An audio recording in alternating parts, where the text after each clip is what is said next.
আসসালামু আলাইকুম প্রিয় দর্শক, অন্য মঞ্চের আলোচনায় আপনাদের সকলকে আমন্ত্রণ জানাচ্ছি।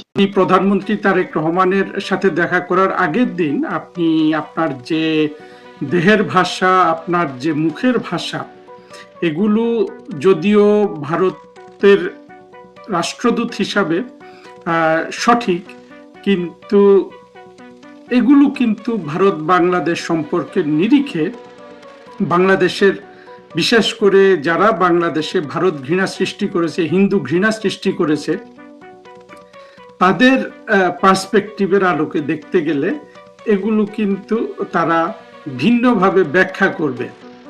আমি অবশ্য আপনাকে সতর্ক করছি এই জন্য নয় যে আপনি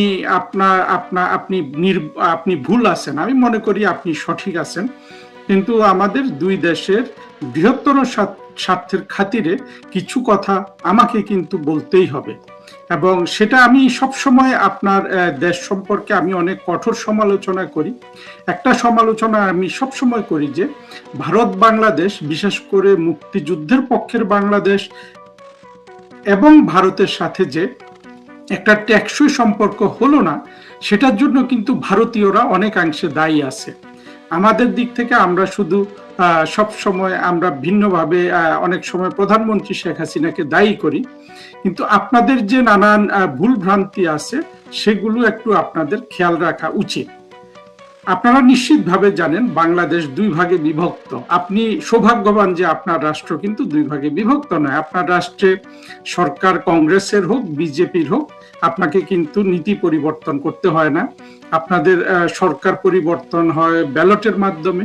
আপনারা পৃথিবীর 1 নাম্বার গণতান্ত্রিক দেশ। এই সৌভাগ্যগুলো কিন্তু আমাদের এখানে নেই।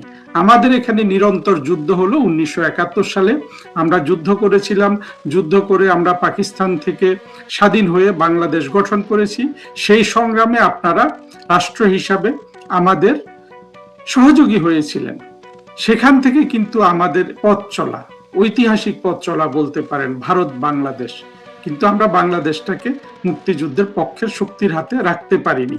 আমাদের রাষ্ট্র সেই 1971 সালে যারা পরাজিত হয়েছিল, যারা জেনারেল নিয়াজির হাত ধরে আত্মসমর্পণ করেছিল, তারা কিন্তু বাংলাদেশে সেই 1971 সাল থেকে তারা মাথাচাড়া দিয়ে উঠতে থাকে এবং উঠতে উঠতে উঠতে ক্রমে নানান উত্থান পতনের মধ্য দিয়ে উঠে তারা কিন্তু 2024 সালে বাংলাদেশটাকে দখল করে ফেলেছে এবং মুক্তিযুদ্ধের পক্ষে শক্তি তারপর থেকে বাংলাদেশে নানান নির্যাতনের শিকার, নানান মানবাধিকার লঙ্ঘনের শিকার, সেগুলো আপনারা কম বেশি জানেন। দীনেশ ত্রিবেদী সাহেব, আপনি যেভাবে প্রধানমন্ত্রী তারেক রহমানের প্রশংসা করছেন, আমি তার সাথে একমত হতে রাজি আছি। এবং আপনি যেভাবে বললেন যে মানুষে মানুষে সুসম্পর্ক আছে, সেটা আছে কিনা সেটা আমরা একটু খতিয়ে দেখি। আপনি অবশ্য একটা ভালো কাজ করেছেন। আপনি ভারতের যে ভিসা সেন্টার আছে সেখানে শিশুদের জন্য একটা বিশ্রামাগার আজকে উদ্বোধন করলেন। মানে এটা একদিন আগে, আজকে আপনি প্রধানমন্ত্রী তারেক রহমানের সাথে আপনার বৈঠক আছে বলে আমরা শুনেছি।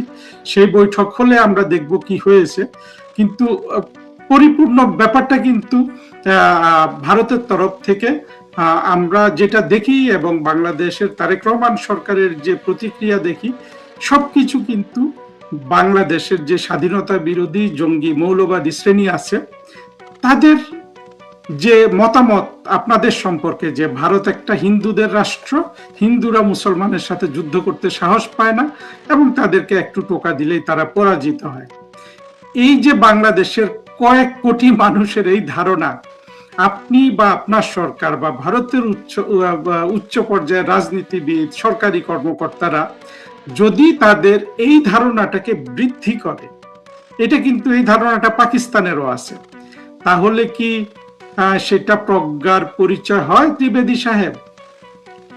আপনারা এটাকে হয়তো গুরুত্ব দেন না। আপনারা ভাবেন যে পূর্ব পাকিস্তান যদি হয়ে যায় বাংলাদেশ, বা পাকিস্তান হয়ে যায়, আমরা তাদেরকে পাকিস্তানের মতো যুদ্ধ করব, আবার হয়তো হামলা করব, বোমা মারব, বা আপনারা বাংলাদেশের একটা অংশ নিবেন, এই ধরনের নানান কথা বাজারে প্রচলিত আছে। কিন্তু কোনোটা কি আপনাদেরকে দীর্ঘস্থায়ী শান্তি দিবে ত্রিবেদী সাহেব? পাকিস্তান কি আপনাদের পাকিস্তানে আপনারা যেভাবে যুদ্ধ করছেন পাকিস্তানের সাথে, তাতে কি ভারত রাষ্ট্রের দীর্ঘমেয়াদী স্বার্থ রক্ষা পাচ্ছে, দৈনন্দিন স্বার্থ রক্ষা পাচ্ছে? যদি রক্ষা না পায়, তাহলে আমি আপনাকে অনুরোধ করব এবং আপনার ফরেন মিনিস্ট্রিকে অনুরোধ করব, বিশেষ করে আপনার ইন্ডিয়ান, আপনারা যেটাকে বিদেশ মন্ত্রক বলেন, তাকে অনুরোধ করব যে আপনাদের অন্তত বাইরের আপনারা কি বলবেন না বলবেন বাংলাদেশ সম্পর্কে, তারেক রহমানের সম্পর্কে, সরকার সম্পর্কে, সেগুলো আপনাদের সেসব সুরে মানুষ যেন মিথ্যা সিগন্যাল না পায়, সেই ব্যাপারটা একটু খেয়াল রাখার জন্য আপনাকে আমি অনুরোধ করব। দেখুন, 2024-এর জঙ্গি উত্থানের পর কিন্তু ভারতের কালচারাল সেন্টারটাকেও পুড়িয়ে দেওয়া হয়েছে। এইটা কিন্তু যে কোনো অন্য অনেক রাষ্ট্র আছে যে তাদের এরকম একটা প্রতিষ্ঠান যেটা দূতাবাসের অংশ, সেটা পুড়িয়ে দিলে কিন্তু তারা তাদের সার্বভৌমত্বে আঘাত হয়েছে বলে কিন্তু তারা পাল্টা কোনো ব্যবস্থা নিত। আমরা কিন্তু ইসরায়েল, ইরান এগুলোর মধ্যে দেখি যে কিভাবে এক একজন হামলা করে। আপনারা সেটা করবেন না, সেটা অবশ্যই ঠিক আছে, সেটা না করেন, এটা আমি সমর্থন করি না। কিন্তু আপনাদের কর্মকাণ্ড যদি বাংলাদেশের স্বাধীনতা বিরোধী মৌলবাদীদের উৎসাহিত করে, সেটা কি আমরা সমর্থন করতে পারি ত্রিবেদী সাহেব? কিভাবে আমরা সেটা পারি? আপনি এখন যেভাবে আপনি হাই কমিশনার হিসাবে আছেন, হ্যাঁ, যদিও তারেক রহমানের সরকার একটা অত্যন্ত কড়া পাবলিক স্টেটমেন্ট দিয়েছে প্রধানমন্ত্রী শেখ হাসিনার দিল্লিতে প্রেস কনফারেন্সে প্রতিবাদ করে, যেটার আপনারা তেমন কোনো প্রতিক্রিয়া দেখাননি। আপনাদের পররাষ্ট্র মন্ত্রণালয় থেকে এক ধরনের প্রতিক্রিয়া দেখিয়েছে, যেটার আমি সমালোচনা করেছি, আমার অন্য একটা ভিডিওতে আছে, আশা করি আপনি শুনবেন। কিন্তু আমরা হয়তো ধরে নিতে পারি যে প্রতিক্রিয়া দেখিয়েছে এটাকে আপনারা ইগনোর করছেন।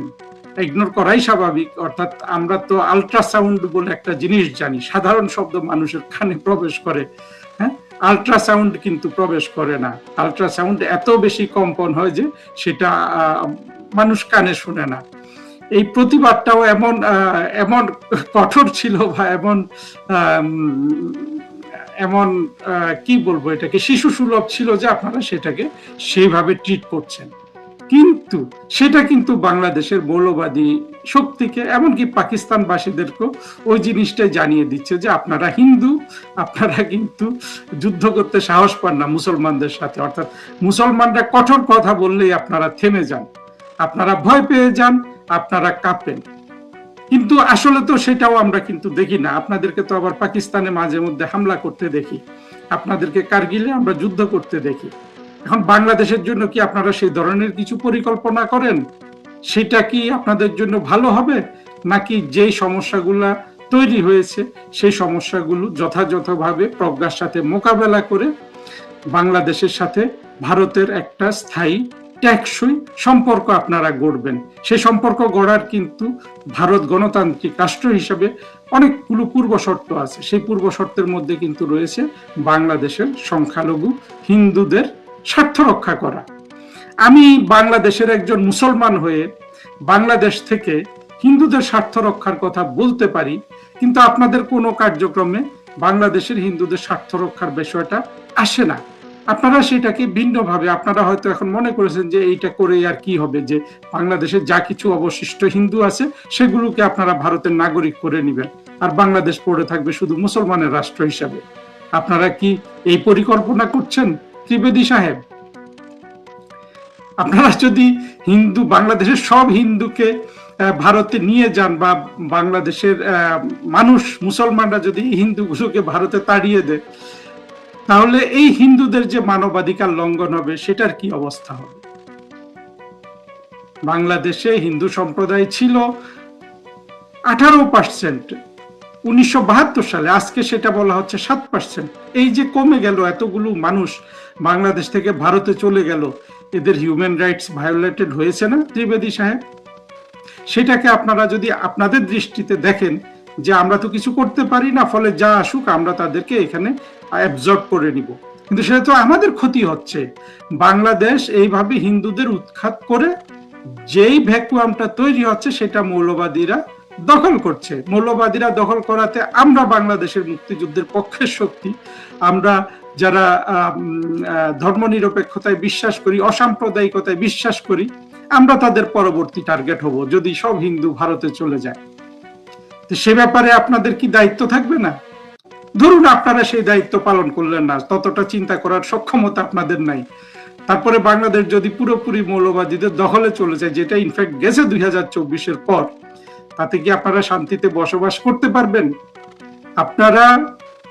আপনাদেরকে সেই অপবাদ দেওয়া হয়, এবং আমি মনে করি সেটা সঠিক। আপনারা চান নাই যে পাকিস্তানের মতো একটা রাষ্ট্র আপনাদের পূর্ব দিকেও থাকুক, কিন্তু সেটা যে আবার পূর্ব পাকিস্তান হিসাবে এখন দুটা রাষ্ট্র হিসাবে গড়ে উঠেছে, বৃদ্ধি লাভ করেছে, ইমার্জ করেছে, সেটা কি আপনাদের স্বার্থের অনুকূল হবে? আপনাদের দুই দিকে দুই পাকিস্তান থাকলে হবে না তো। তাহলে আপনাদের যে ভারত সরকারের যে কথাবার্তা, সেগুলোতে এই জিনিসগুলোর কোনো রিফ্লেকশন নাই কেন? এখন একটা জিনিস আপনারা মনে মনে ভাবতে পারেন যে আপনারা এগুলো বেশি মানে সমস্যা গভীর হয়ে গেলে আপনারা সামরিক কায়দায় সমাধান করবেন, কিন্তু একজন এমার্জিং সুপার পাওয়ার হিসাবে ভারত কি সেটা ভারতের সুনামের জন্য ভালো হবে? সেটা ভারতের জন্য অনেক বেশি টাকা পয়সা খরচের বিষয় হবে না? আপনারা সহজ পথে কেন আসেন না? সহজ পথ হলো ভারতের স্বার্থ। আমি যেটা বুঝি সেটা হলো বাংলাদেশকে যতটা অসাম্প্রদায়িক রাখা যায়, বাংলাদেশকে যতটা গণতান্ত্রিক রাখা যায়, বাংলাদেশকে যতটা সত্যিকার অর্থে ভারতের সাথে একটা জেনুইন নেইবারলি বাইল্যাটারাল রিলেশনশিপ গঠন করা যায়, সেইভাবে তো আপনাদের কার্যক্রম হওয়া উচিত। এখন দেখা যাচ্ছে বাস্তবে মানুষের কাছে যে সিগন্যাল যাচ্ছে, ভেতরের খবর এখানে ইম্পর্টেন্ট না, দেখা যাচ্ছে যে শেখ হাসিনা প্রধানমন্ত্রী থাকলে আপনাদের সব দাবি দাওয়া, আপনাদের বডি ল্যাঙ্গুয়েজ, আপনারা ঢাকা শহরে আপনাদেরকে বিমর্ষ দেখা যায়, আপনারা হাসি খুশি থাকতে পারেন না, আর মৌলবাদীরা ক্ষমতায় আসলে আপনারা হালকা মেজাজে থাকেন, আপনারা হাসি খুশি থাকেন। তো এগুলো মানুষের কাছে তো ওই সিগন্যালটাই বলে যে শেখ হাসিনা বাংলাদেশকে ভারতের কাছে বিক্রি করে দিয়েছে, তখন আপনারা আপনাদের বডি ল্যাঙ্গুয়েজ চেঞ্জ করবেন। এগুলো সবকিছু কিন্তু ম্যাটার করে মিস্টার ত্রিবেদী। আমি আপনার জায়গায় ভারতের হাই কমিশনার হলে আমিও ওয়ার্মথ ক্রিয়েট করার সচেষ্ট থাকতাম, কিন্তু ডিফারেন্টলি, বাস্তবতাকে অস্বীকার করে না। কিন্তু আপনারা তো বাস্তবতাকে অস্বীকার করছেন। এটাতে আপনাদের কি লাভ হবে আমি বুঝি না। আমি যেটা বুঝি সেটা আপনাদের ভবিষ্যৎ কার্যক্রম যেটা হবে সেটাও আমি বাংলাদেশের জন্য চাই না, যে কোনো ধরনের বাংলাদেশ ভারতের মধ্যে কোনো ধরনের এটা তো একচেটিয়াই হবে, আপনারা আঘাত করবেন, এখান থেকে তো ওয়াকার বাহিনী কোনো প্রত্যাঘাত করবে না, কিন্তু এই ধরনের কোনো জিনিস আপনারা বাংলাদেশে করেন সেটা আমি সমর্থন করি না। কিন্তু বাংলাদেশে দেখেন জঙ্গি, মৌলবাদী, স্বাধীনতা বিরোধী শক্তি সেভাবে ভারতকে প্রভোগ করে যাচ্ছে, আর আপনারা কিছুই দেখেননি, কিছুই শুনেননি, কিছুই বোঝেননি, এইভাবে আপনারা প্রতিক্রিয়া দিয়ে যাচ্ছেন দিল্লি থেকে আর ঢাকা থেকে। আপনি এটা কি প্রজ্ঞার পরিচয়? এটা কি দীর্ঘমেয়াদে ভারতের স্বার্থের অনুকূলে? আমি জানি না ত্রিবেদী সাহেব, আমি জানি আমার এই কথা শুনলে আপনারা অনেকে রাগ করবেন, আর বাংলাদেশের জঙ্গি মৌলবাদীরা এটাকে আরো ভালো করে লুপে নিবে যে বাহ, হ্যাঁ, এ তো হিন্দুদের চেয়েও বড় হিন্দু একজন আবির্ভূত হয়েছে। কিন্তু না, আমি একজন মানবতাবাদী মানুষ হিসাবে আপনাদের বলছি ত্রিবেদী সাহেব, আপনারা আপনাদের ভাষা, আপনাদের কূটনীতি, আপনাদের ভবিষ্যৎ চিন্তা সবগুলো কিন্তু আমার মনে হয় রিঅ্যাডজাস্ট করার সুযোগ আছে, এবং সেটা ভারতের স্বার্থে। ভারতের স্বার্থ যদি হয় যে বাংলাদেশে মৌলবাদীরা দখল করে নিবে, সেইটা যদি আপনারা মনে করেন যে ওটাই আপনাদের স্বার্থ, সেই স্বার্থ আমি নিজে ইন্টারপ্রিট করতে পারি না, আমি সেটা বুঝিও না, সেটা নিয়ে আমার কোনো বাক্যও নাই। কিন্তু দেখুন, আপনি এখনো বাংলাদেশে আসার পর খুব বড় কোনো সমস্যায় পড়েননি, কিন্তু অনেকে পড়েছিল। এই 2001 থেকে 6 পর্যন্ত যখন তারেক রহমানের সরকার ছিল, তখন এই দেশ দিয়ে উল্ফার কাছে অস্ত্র যেত। আপনি শুনেছেন নিশ্চয়ই 10 ট্রাক অস্ত্র মামলা কি অবস্থা হয়েছিল তখন। আপনাদের হাই কমিশনার ছিলেন বীণা সিকরি, যার সাথে আমি কিছুদিন আগে একটা পডকাস্ট করেছি। বীণা সিকরি ম্যাডাম থেকে আপনি একটু জেনে নেবেন ত্রিবেদী সাহেব, যে তার কি সমস্যা হচ্ছিল বাংলাদেশের সাথে কূটনীতি করতে। তিনি কিন্তু ওই কয় বছর বাংলাদেশে ছিলেন আমার মনে নাই, 3-4 বছর ছিলেন। ওই 3-4 বছরে কিন্তু আপনাদের উচিত ওনাকে 40 বছরের বা 30 বছরের রাষ্ট্রদূতের কি বলে যে টাকা পয়সা দেয়া, ওই রকম কষ্ট হয়েছিল বিনা সিকরি ম্যাডামের, উনি কিন্তু সেটা জানেন। আপনি একটু ওনার থেকেও তো, ওনার সাথেও তো কথা বলতে পারেন যে কিভাবে আপনারা আপনাদের ভবিষ্যৎ কূটনীতি ঠিক করবেন আপনাদের স্বার্থে, বাংলাদেশের স্বার্থে না। কিন্তু আমি যেটা বিশ্বাস করি, দুটো প্রতিবেশী দেশ হিসাবে ভারত এবং বাংলাদেশের স্বার্থ অনেক ক্ষেত্রে অভিন্ন।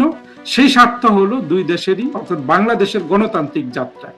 বাংলাদেশের গণতান্ত্রিক যাত্রায় যদি আপনারা সহযোগিতা না করেন, সেইটা কিন্তু আপনারা বাংলাদেশের বন্ধু সেইভাবে এটা ধরা পড়বে না। বরঞ্চ বাংলাদেশের মৌলবাদীরা যেসব কথাবার্তা বলে সেগুলারই আপনারা তাদের কথাবার্তার মরালটাকে আপনারা বুস্ট করছেন। সেই জিনিসটা বোধহয় আপনাদের অত্যন্ত অত্যন্ত সাবধানতার সাথে খেয়াল করা উচিত। আমি কিন্তু এখন পর্যন্ত যা দেখছি তাতে আমি কোনো যুক্তিতে এটা মিলাতে পারছি না। কোনো যুক্তি কিন্তু এই জিনিসগুলা মিলিয়ে দিতে পারছে না। আপনাদের ভেতরে কি বাইরে কি সেটার একটা পরিষ্কার হওয়া উচিত, এবং এটা তারেক রহমান সরকারের জন্য ভালো হবে, বাংলাদেশের মানুষের জন্য ভালো হবে। আমরা সহসা কোনো কিছু দেখতে চাই না, অর্থাৎ অকস্মাৎ কোনো সারপ্রাইজ আমরা চাই না। আমরা চাই ধীরে ধীরে বাংলাদেশ গণতান্ত্রিক প্রক্রিয়ায় এগিয়ে যাক। আপনারা বাংলাদেশের গণতান্ত্রিক প্রক্রিয়াকে সহযোগিতা করুন, এবং আপনাদের স্বার্থ বাংলাদেশের গণতান্ত্রিক প্রক্রিয়ায় বাংলাদেশের সংখ্যালঘুদের অধিকার সংরক্ষণে, বাংলাদেশের সব ধরনের মানবাধিকার সংরক্ষণের মধ্যে কিন্তু আপনাদের স্বার্থ রক্ষা পায়। কারণ এখানে যা কিছু করে, যা কিছু লঙ্ঘন করে, সবকিছু কিন্তু জঙ্গি মৌলবাদী শ্রেণী, যেটা আপনাদের বুঝতে হবে। যেখান থেকে কিন্তু আপনারা রাষ্ট্র হিসাবে বারবার আপনারাও কিন্তু ভুগছেন বিভিন্নভাবে। আমার মনে হয় আপনাদের বারবার আমার মনে করিয়ে দিতে হবে না যে সেই মুম্বাইতে তাজ হোটেলে কি ধরনের হামলার শিকার আপনারা হয়েছিলেন। আপনারা যদি এসব ভুলে যান, আপনারা যদি 2024-এর জঙ্গি উত্থানকে ভিন্নভাবে ব্যাখ্যা করেন, এইটা আপনাদের জন্য হবে ঐতিহাসিক ভুল। ত্রিবেদী সাহেব, আশা করি আমার কথাগুলো একটু গভীরভাবে ভেবে দেখবেন, এবং সেই অনুযায়ী আপনারা আপনাদের বচন, আপনাদের শরীরের ভাষা ইত্যাদি একটু সামান্য রিঅ্যাডজাস্ট করবেন। আসসালামু আলাইকুম রহমতুল্লাহি ওয়া বারাকাতুহু। সম্মানিত দর্শক, বাংলাদেশ এবং ভারতের মধ্যে যে কূটনৈতিক সম্পর্ক, সেই সম্পর্কের মধ্যে সাম্প্রতিক সময়ে বেশ কিছু উত্তেজনা দেখা দিয়েছে। কারণগুলো হলো এই: 1 নম্বর কারণ, শেখ হাসিনা সাম্প্রতিক সময়ে দিল্লির যে আন্তর্জাতিক একটা প্রেস ক্লাব আছে, যেখানে বিদেশি সাংবাদিকরা তাদের যে press club, international foreign correspondence club, তো সেই ক্লাবে শেখ হাসিনা ভার্চুয়ালি একটা বক্তব্য দিয়েছেন, সংবাদ সম্মেলন করেছেন, যে ব্যাপারে বাংলাদেশে নিযুক্ত ভারতীয় রাষ্ট্রদূত মিস্টার দীনেশ ত্রিবেদী, তাকে মোটামুটি ডেকে আনা হয়েছে বাংলাদেশের যে প্রধানমন্ত্রী, পররাষ্ট্র উপদেষ্টা, তার দরবারে। এবং সেখানে তাকে বেশ একটা অন্যরকম, এটা না দেখলে বোঝা যাবে না বাংলাদেশ যে এখন কোথায় চলে গেছে। পররাষ্ট্র উপদেষ্টা, প্রতিমন্ত্রীর পদমর্যাদা সম্পন্ন মানুষ, তিনি রাজকীয়ভাবে একটি সোফাতে সুন্দরভাবে বসেছিলেন, তার উল্টো দিকে একটা ডবল সোফা। মানে নর্মালি এই ধরনের যে কৃষ্টি এবং কালচার হয়, আপনি যখন কোনো সম্মানিত লোকের সাথে বসবেন, তো সেখানে সমপর্যায়ের চেয়ার থাকে। আপনি যদি একটা সিঙ্গেল সোফাতে বসেন, আপনার অপোজিটে আরেকজনকে সিঙ্গেল চেয়ারে বা সিঙ্গেল সোফাতে আপনি দিবেন। আপনি যদি চেয়ারে বসেন, তার জন্য ঠিক সিমিলারলি একটা চেয়ার রাখবেন, মধ্যে একটা টেবিল থাকবে। এটা হলো একটা কার্টেসি। 2 নম্বর হলো যে আপনি কার সঙ্গে বৈঠক করছেন। যদি আপনার সাথে তার পদ মর্যাদা বেশি থাকে, তাহলে সেখানে আপনার ড্রেস কোড, আপনার বসার ভঙ্গি, আপনার দুপা কিভাবে রাখবেন, আপনি ক্রস লেগ করবেন কিনা, পায়ের উপর পা তুলবেন কিনা, আপনি হাত কোথায় রাখবেন, এগুলোর একটা ডিপ্লোম্যাটিক ভাষা রয়েছে। সেদিক থেকে যিনি বাংলাদেশের পক্ষে ছিলেন, তিনি মন্ত্রী নন, উপদেষ্টা, মন্ত্রী নন, প্রতিমন্ত্রী মর্যাদা সম্পন্ন, বয়সে তরুণ। একেবারে তার অপোজিটে যিনি মিস্টার দীনেশ ত্রিবেদী, তার সন্তান সম। অন্যদিকে মিস্টার দীনেশ ত্রিবেদী, তিনি বিজেপির শীর্ষ নেতা, অত্যন্ত ঝানু পলিটিশিয়ান, বহুবার সংসদ সদস্য হয়েছেন, মন্ত্রী হয়েছেন, আর এখন ডিপ্লোম্যাট রূপে তাকে এখানে নিয়োগ দেওয়া হয়েছে পূর্ণ মন্ত্রীর মর্যাদায়। অমিত শাহ, জয়শঙ্কর এবং এই যে বাংলাদেশে যিনি নিযুক্ত ভারতীয় রাষ্ট্রদূত, তাদের প্রোটোকল সেম ক্যাটাগরি। তো তো যেখানে ইতিপূর্বে আমাদের পররাষ্ট্র উপদেষ্টা, আমাদের প্রধান উপদেষ্টা ডক্টর মোহাম্মদ ইউনূস, মিস্টার জয়শঙ্কর মানে ভারতের একজন মন্ত্রী, তার সঙ্গে দেখা করবেন, কিংবা আমাদের এখন যারা ধরেন অর্থমন্ত্রী আছেন, ইকবাল মাহমুদ টুকু আছেন যিনি বিদ্যুৎ মন্ত্রী, তারা বিভিন্ন সময়টিতে যখন ভারতে গেছেন এবং সেখানে অমিত শাহের মতো লোক বসে আছেন পায়ের উপর পা তুলে, আর তারা যেভাবে দাঁড়িয়ে হাত কাঁচুমাচু করে যে দেখা সাক্ষাতের দৃশ্যগুলো আমরা দেখেছি স্টিল ফটোতে, তো সেই তুলনায় রাতারাতি আমরা এখন একেবারে রয়্যাল বেঙ্গল টাইগার হালুম পর্যায়ে পৌঁছে গেছি। তো যেটা বলছিলাম, দীনেশ ত্রিবেদীকে ডেকে আনা হয়েছে বা তিনি এসেছেন, তারপরে সরকারের যিনি পররাষ্ট্র উপদেষ্টা তিনি বসেছেন একটা সোফাতে, তার উল্টো দিকে একটা ডবল সোফাতে, হ্যাঁ সেই ডবল সোফাতে একজন ভিজিটর হিসেবে দীনেশ ত্রিবেদীকে বসিয়ে রাখা হয়েছে এবং দীনেশ ত্রিবেদী দুই হাত জোড় করে এমনভাবে কথা বলছিলেন যেন তিনি কোনো রাজা বা মহারাজার সামনে নিজেকে অবনত করেছেন। তো সেই বৈঠকে সরকারের পক্ষ থেকে, বাংলাদেশের পক্ষ থেকে মোটামুটি নির্দেশনা দেওয়া হলো, অনুরোধ নয় নির্দেশনা, যে কোনো অবস্থাতেই শেখ হাসিনা যেন ওখানে বক্তব্য দিতে না পারে এবং এটি কোনো অবস্থাতে মেনে নেওয়া হবে না। কিন্তু বাস্তব হলো যে শেখ হাসিনা সেখানে বক্তব্য দিলেন। বক্তব্য দেওয়ার পরে বাংলাদেশের পক্ষ থেকে অত্যন্ত জটিল, কুটিল এবং অত্যন্ত কড়া ভাষায় ইংরেজিতে ফাটিয়ে ফেলা হলো অসাধারণ একটা চিঠি, যে চিঠি মানে বাংলাদেশে যেভাবে লিখেছে, এটি ডোনাল্ড ট্রাম্পও ভারতকে এই ভাষায় চিঠি লিখতে সাহস পেতেন না। চীনের প্রেসিডেন্ট তো প্রশ্নই আসে না। এইভাবে চিঠি লেখা হয়েছে এবং চিঠিকে আরো শানিত করার জন্য, আরো ক্ষুরধার করার জন্য, আরো উত্তেজনা ছড়ানোর জন্য মোটামুটি 9 টাইমস এই চিঠির ভাষা পরিবর্তন করা হয়েছে বলে বিভিন্ন ইন্টারনেটের যে প্ল্যাটফর্ম রয়েছে সেখানে খবর আসছে। এবং বারবার যে পররাষ্ট্র মন্ত্রণালয়ের যে চিঠিটি সেটা নাকি একবার দেওয়া হয়েছে ইন্টারনেটে, তাদের যে পেজগুলো আছে সেই পেজে, তারপর আবার পরিবর্তন হয়েছে, এভাবে পরিবর্তন হয়েছে, এভাবে 9 বার পরিবর্তন করা হয়েছে। বুঝেন যে সরকারের রাগ কতবার। আমরা যখন একজনকে বলি যে তোকে একটা থাপ্পড় মারবো, এটা হলো প্রথম রাগ। পরে মনে হলো না, শুধু থাপ্পড় হবে না, বলা হলো যে তোকে একটা চটকানি মারবো এবং কান পট্টি ফাটিয়ে ফেলবো, বরিশালের আঞ্চলিক ভাষায় কানসা ফাটিয়ে ফেলবো। 3 নম্বর হলো যে না, কানসা ফাটানো হবে না, তোকে এমন একটা চটকানি মারবো তুই চিত হয়ে পড়বি, তারপরে তোর পিঠের উপর একটা কেনু দেবো, একদম রওয়া পড়া